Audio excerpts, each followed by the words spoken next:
Hello, madlang people, mabuhay. So, ano ho ba ito? Nakikita nyo ba itong dala ko? So, ito ay dahon ng suha, no? So, ito po ay ginagamit ng mga Chinese kapag ka magka-Chinese New Year, no? So, 5 years na ako rito. So, 5 years ko na rin itong na-experience na laging may ganito. Para saan po ba ito? So, sa kaalaman lang ng lahat, ito po ay ginagamit nila pampaligo before po mag-Chinese New Year. At ano po ba ang reason kung ba't nila ginagawa yon? Ito po ay pampatanggal ng kamalasan na dala nung last year, no?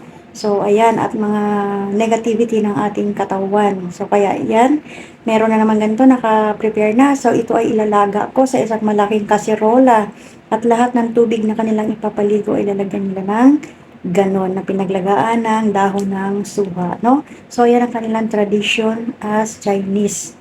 So, na-share ko lang para naman, ma-share ko sa inyo kung ano po ang mga ibig sabihin nito. So, ito po ang pantanggal.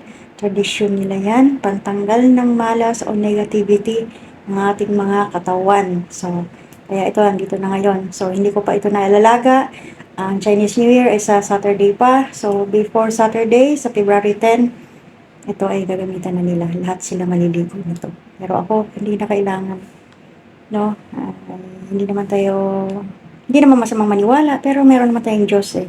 Siya lang nakakaalam ng lahat, diba? Okay, thank you for watching. Have a nice day. God bless us all and please don't forget to follow, like, and share my video. Thank you.